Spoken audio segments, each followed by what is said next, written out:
Hi, I'm Rosie Snow. I'm the Director of Christian Discipleship at Wesley Memorial United Methodist Church in Charlottesville, Virginia.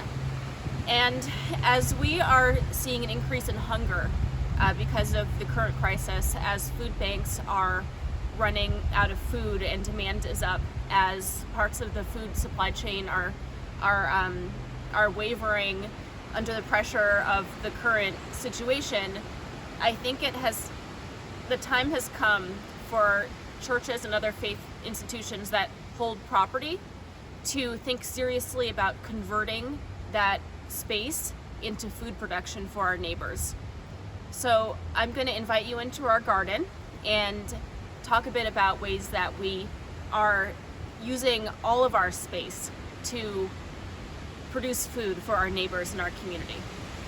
This year we installed raised vegetable beds on our grounds, which we've adapted for physically distanced gardening. You can learn about that in our garden tour video. This video is about how we are also growing food in more creative ways.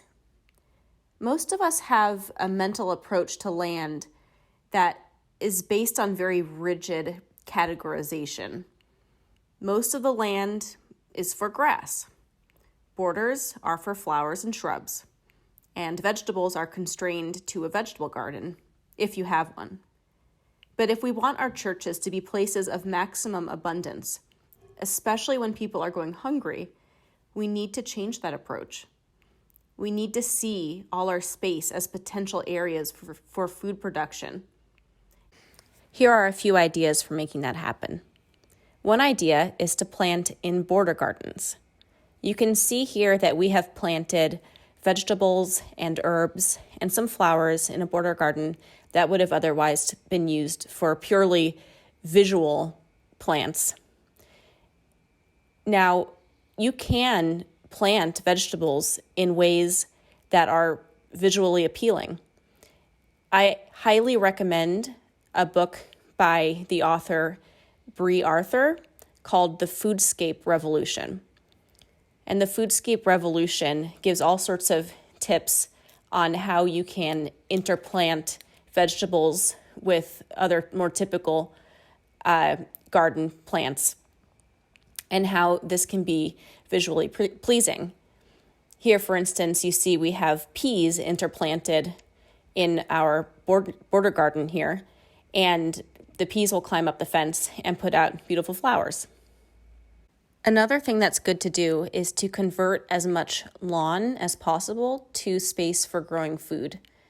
So one thing we've done is that we took what used to be a picnic area that had layers of plastic beneath the picnic table, and we took that out and we filled it with compost and now are using it to grow flowers. Flowers like sunflowers and wildflowers that are going to attract pollinators in and help our vegetables grow. We are also thinking about how we can convert more of our lawn space to fruit trees, fruit and nut trees that will feed our neighbors and create a more inviting environment. We have one fig tree here already, but there's plenty of room for other types of fruit and nut trees. One last suggestion is to make use of fences. Fences are great for vines like peas and beans. Here you can see we have beans climbing up one fence.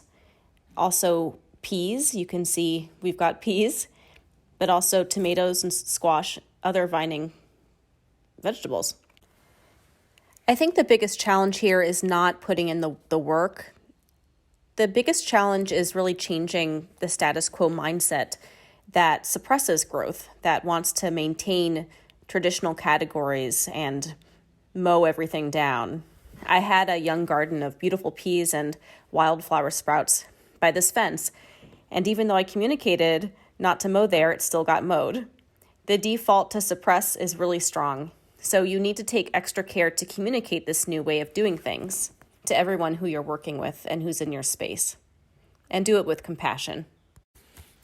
The somewhat clickbaity title for this video mentions guerrilla gardening. And this isn't really guerrilla gardening because guerrilla gardening means that you are gardening on property that you don't own. We do own our property, and the church made the decision collectively to begin to do this. But it is sort of guerrilla gardening in the sense that we are encouraging people to grow on our property in the spaces that they find, which hopefully starts to change mindsets we have about land and help popularize the idea of church property becoming sites of abundant, free food production. This just feels so necessary and so right at this moment. And this is in line with the ethos and the teachings of Christianity. So I hope that this inspires some people to start looking at their church property in a new way, in a way that's going to bring more life and health and sustenance to the community. Thank you for watching.